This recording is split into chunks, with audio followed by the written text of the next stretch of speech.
మీరు గమనించుకోవాలి. అలాగే నేను పవన్ కళ్యాణ్ గారిని, చంద్రబాబు నాయుడు గారిని ఇద్దరిని నేను లా అండ్ ఆర్డర్ ని కాపాడమని నేను అడగడం జరిగింది. నేను అడిగితే మమ్మల్ని వాళ్ళు ప్రశ్నిస్తున్నారు. పవన్ కళ్యాణ్ గారు మీరు ఇప్పుడు గుర్తొచ్చారా, మీకు ఇప్పుడు గుర్తొచ్చారా అని మమ్మల్ని ప్రశ్నిస్తున్నారు. నేను వాళ్ళని సూటిగా అడుగుతున్నా, పవన్ కళ్యాణ్ గారిని తల్లిని తిట్టి మీరు ఓట్ల కోసం వచ్చేసరికి మీకు పవన్ కళ్యాణ్ గుర్తు రావచ్చునా? మాకు మటుకు లా అండ్ ఆర్డర్ ని కాపాడడానికి పవన్ కళ్యాణ్ గారు డిప్యూటీ సీఎం గా ఉన్నప్పుడు మేము అడగకూడదు ఆయన్ని? ఇదే న్యాయం అని నేను అడుగుతున్నా. నన్ను ప్రశ్నించే వాళ్ళందరినీ నేను అడుగుతున్నాను. మీరు పవన్ కళ్యాణ్ తిట్టినటువంటి వ్యక్తులను వాటేసుకుని మీరు నన్ను ఈ ప్రశ్న అందిస్తున్నారని సంధిస్తున్నారు ఈ ప్రశ్న నాకు. నేను నా పర్సనల్ రికమెండేషన్ కోసమో ఏదో ఫ్యామిలీ రికమెండేషన్ కోసమో నేను ఆయన అడగలేదండి. నేను అడిగింది లా అండ్ ఆర్డర్ ని కాపాడమని ఒక డిప్యూటీ సీఎం గా ఆయన నేను అడిగాను. తద్వారా అంబటి రాంబాబు గారు ఇతరులు కాపాడబడతారు లా అండ్ ఆర్డర్ ని కాపాడినప్పుడు. దీన్ని మీరు ఒకసారి మీరు ఆలోచించుకోవాలి. మీ మనస్సాక్షికి దీన్ని వదిలేస్తున్నాం. నేను మీ నాగబాబుని. మన దేశంలో కులం అనేది మనకి నచ్చినా నచ్చకపోయినా ఒక సోషల్ రియాలిటీ. కులరహిత సమాజం కోరుకోవటం ఒక ఐడియల్ థాట్. అది చాలా ఉన్నతమైన ఆలోచన. మనం గుర్రం జాషువా గారు చెప్పిన విశ్వనరుడు అనే పరిణితి అందరికీ వచ్చిన రోజు మనకు అసలు రాజకీయ పార్టీలు అవసరమే లేదు. నేను కాపు కులంలో పుట్టాను. నా కులం మీద నాకు గౌరవం ఉంది. అయినా వేరొకరిని కించపరచినంత వరకు ఎవరి కులం మీద వాళ్ళ గౌరవం, అభిమానం ఉండటం నేరం ఏమీ కాదు కదా. అయినా కులం అనేది అందరికీ బై బర్తే కానీ ఎవరికి బై చాయిస్ కాదుగా. మనం ఎక్కడ పుట్టాలో మనం నిర్ణయించుకోలేం, కానీ ఎలా బతకాలో అది మాత్రం మనం నిర్ణయించుకోవచ్చు. బట్ రాజకీయాల్లో ఐడియల్ సినారియోస్ కన్నా ప్రాక్టికల్గా ఉంటూ రియలిస్టిక్గా మాట్లాడాలి కాబట్టి కులం అనే రియాలిటీ గురించి మాట్లాడక తప్పదు. అందుకే పవన్ కళ్యాణ్ గారు ఎంతగానో ఆలోచించి జనసేన మూల సిద్ధాంతాల్లో ఒకటైన కులాలను కలిపే ఆలోచన విధానం గురించి చెప్పారు. మన సమాజంలో పెద్ద సంఖ్యాబలం ఉన్న కులాలు చిన్న సంఖ్యలో ఉన్న కులాలను భుజం తట్టి ప్రోత్సహిస్తే మనకి సామాజిక న్యాయం అనేది ఆటోమేటిక్గా జరుగుతుంది.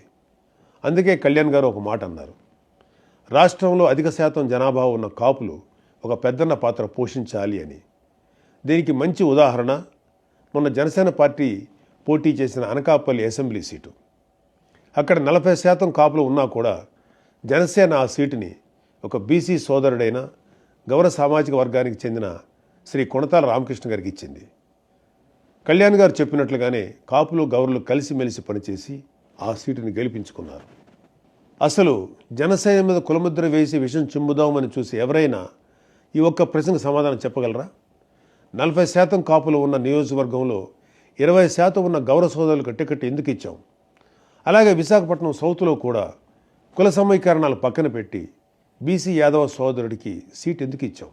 ఎందుకంటే మేము కులాలను కలుపుతూ ముందుకు వెళ్ళాలి అని మనసా వాచా కర్మణ నమ్మేవాళ్ళం కాబట్టి. కళ్యాణ్ గారి సిద్ధాంతాలను జనం కూడా నమ్మారు కాబట్టి వైజాగ్ సౌత్లో జనసేన అభ్యర్థి వంశీకృష్ణ యాదవ్ గారికి రాష్ట్రంలోనే అత్యధిక శాతం ఓట్లు వచ్చాయి. ఎందుకంటే ప్రూఫ్ ఇంకేం అవసరం లేదు. అయినా వైసీపీలోని నాయకులకి ఒక మునిశాపం ఉంది. వాళ్ళు నిజం మాట్లాడితే తల 1000 ముక్కలై చస్తారు. నోరు విప్పితే చాలు అబద్ధాలు, లేదంటే బూతులు. ఈ 2 తప్ప ఏమీ రావు వాళ్ళకి.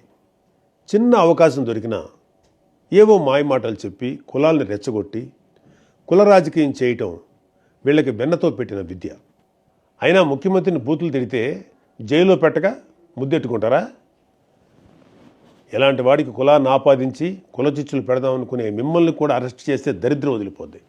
అయినా కాపు కులాన్ని పట్టుకొని తాగుబోతులు, తిరుగుబోతులు అంటూ పిచ్చి పిచ్చిగా మాట్లాడే అంబటి రాంబాబు లాంటి వాడిని కాపు కులానికి ఒక ఐకాన్గా రంగాగారి బొమ్మ పక్కన రాంబాబు బొమ్మ పెట్టి రుద్దే మీ వైసీపీ బ్యాచ్ని నేను కొన్ని ప్రశ్నలు అడుగుతాను. వెళితే సమాధానం చెప్పండి. 1. 2024 ఎలక్షన్లో గ్రేటర్ రాయలసీమలో అంటే పాత ప్రకాశం, నెల్లూరు, చిత్తూరు, కడప, కర్నూలు, అనంతపూర్ ఈ 6 జిల్లాల్లో దాదాపుగా 15-20% బలిజ కాపు ఉన్నా కూడా ఒక్క ఎంపీ సీటు కూడా ఇవ్వలేదు. 74 అసెంబ్లీ సీట్లలో ఒక్క పరుచూరు తప్ప ఇంకా ఏ సీటు కాపులకు ఇవ్వలేదు వైసీపీ. ఈ వైసీపీ కాపు నాయకులు ఒక్కరైనా అంటే అంబటి కానీ పేర్ని నాని కానీ జగన్ని ప్రశ్నించారా? 2. రాజంపేట ఎంపీ సీటు ఎప్పటి నుంచో బలిజలు ప్రాతినిధ్యం వహిస్తున్న సీటు. వైఎస్ రాజశేఖర రెడ్డి గారి స్నేహితుడు అన్నయ్య గారి సాయి ప్రతాప్ కూడా అక్కడి నుంచి గెలవడమే కాకుండా కాంగ్రెస్ హయాంలో కేంద్ర మంత్రిగా కూడా అయ్యారు. అలాంటి సీట్ని జగన్ మిథున్ రెడ్డికి 2014లో కట్టబెడుతుంటే మన టైగర్ అంబటి, లయన్ పేర్ని లాంటి వాళ్ళు ఎక్కడ నిద్రపోయారు? 3, అసలు మీకు అంత తెలివే ఉంటే మీరు ఆ పార్టీలో ఎందుకుంటారు? అసలు మిమ్మల్ని మీరు ఒకసారి ప్రశ్నించుకోండి. పవన్ కళ్యాణ్ గారిని ఓడించమని పిఠాపురంకి మిథున్ రెడ్డిని పంపాడుగా, అదే బూతులు తిట్టడానికి ప్రెస్ మీట్ పెట్టమని మిమ్మల్ని పంపేవాడు. నిజంగా మీకు బుర్రే ఉంటే మనల్ని ఎందుకు పంపుతున్నాడు, మిథున్ రెడ్డిని పంపొచ్చుగా అనేనా ఆలోచించేవాళ్ళు. 4, అసలు రాంబాబు పక్కన రంగా గారి బొమ్మ పెట్టాలి అని ఐడియా ఇచ్చిన వాడిని ముందు మీ పార్టీని సస్పెండ్ చేయండి జగన్ గారు. మీ 11 సీట్లలో 6 సీట్లు పోయే ఐడియా ఇది. మీకు నిజంగా రంగా గారి మీద అభిమానమే ఉండుంటే ఆయన కొడుకు రాధాని పార్టీ నుంచి టికెట్ ఇవ్వకుండా బయటికి పంపేసి రంగా గారిని తిట్టిన గౌతమ్ రెడ్డిని ఏదో నామకాయ వాస్తే సస్పెండ్ చేసి మళ్ళీ ఏపీ ఫైబర్ నెట్ చైర్మన్ చేసేవారా? 5, అసలు మేము కాపులమని చెప్పుకుంటూ వైసీపీకి సపోర్ట్ చేసే కాపులకి ఒకటే చెప్తున్నా, కాపు నేస్తం లాంటి స్కీమ్స్ కూడా వైఎస్ఆర్ పేరు పెట్టినప్పుడు ఏం జగనన్నా మీ నాయనకి మా కులానికి ఏంటి సంబంధం? మా కులంలో కూడా కోడి అమృతనాయుడు గారు, సీకే నాయుడు గారు, ఒక పుంజాల శివశంకర్ లాంటి లెజెండ్స్ లేరా అని ఎప్పుడైనా అడిగారా మీ లీడర్ని? ముందు ఆయన్ని అడిగి అప్పుడు పవన్ కళ్యాణ్ని ప్రశ్నించండి. ఫైనల్గా ఒకటే చెప్తున్నా, ఇది జెన్జీ జనరేషన్. కుర్రాళ్ళు ఏ అంటూ యమా స్పీడ్గా ఉన్నారు. మీరు ఇంకా రాంబాబు రాంబాబు అంటూ రాజనాల కాలం నాటి రాజకీయం చేస్తామంటే మీకు నెక్స్ట్ టైం ఈ 11 కూడా రావు. ఆలోచించుకోండి. జై హింద్. నేను మళ్ళీ వస్తాను, మీ ఇంటికి పరామర్శకి వచ్చే వాళ్ళు ఆస్తులు అమ్ముకోవాలి అని ఆవిడ లైవ్ లో కూర్చుని మా కుటుంబ సభ్యుల్ని ఆవిడ హెచ్చరిస్తున్నారు. దీన్ని ఎలా చూడాలో నాకు అర్థం కావట్లా. ఒక పక్కనేమో నేను సారీ అడగడానికే వచ్చానని చెప్తున్నారు, ఒక పక్కనేమో పరామర్శ అనే పదాన్ని ఉపయోగిస్తున్నారు. అంటే సారీ అడగడానికి వస్తే పరామర్శ ఎందుకు ఉంటుందండి? అంటే మీరు ఇండైరెక్ట్ గా మళ్ళీ దాడి చేస్తాను అని చెప్పి మీరు హెచ్చరిస్తున్నారు మమ్మల్ని. మీరేమనుకుంటున్నారు? గల్లా మాధవ్ గారిని నేను సూటిగా అడుగుతున్నా, మీరు మొదటిసారిగా ఎమ్మెల్యేగా గెలిచారు, మీకింత అధికార అహంకారం పనికి రాదు.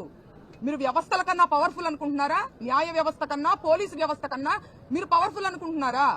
మీరు శాసనసభ్యులు కావచ్చు, సీఎం కావచ్చు, మినిస్టర్ కావచ్చు, వ్యవస్థలకు లోబడి పనిచేయాలనే ఇంకితం మీకు లేదా అని నేను ఈ సందర్భంగా నేను ప్రశ్నిస్తున్నాను ఆవిడని.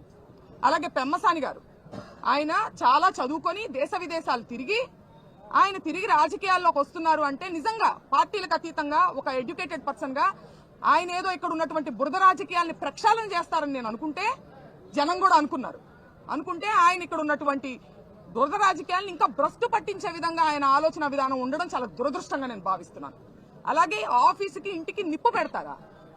ఆఫీస్కి ఇంటికి నిప్పు పెట్టారు, పక్కనున్న ఇళ్లకి ఆ నిప్పు అంటుకుంటే మొత్తం పక్కనిళ్లలో ఉన్నటువంటి సామాన్య ప్రజానికం వాళ్ళకి ఇబ్బంది కలుగుతుందనే విచక్షణ మీరు కోల్పోయారా? కక్షతో మీ కళ్ళు మూసుకుపోయినాయా అని నేను ప్రశ్నిస్తున్నాను. ఇదే సందర్భంలో ఆవిడ నన్ను అడుగుతున్నారు, మీ పిల్లలకి ఏం మెసేజ్ ఇస్తున్నారు మీరు? మీ నాన్నగారు ఇలా మాట్లాడుతుంటే దీన్ని మేము ఊరుకుంటే మీరు ఏం మెసేజ్ పంపిస్తున్నట్టు?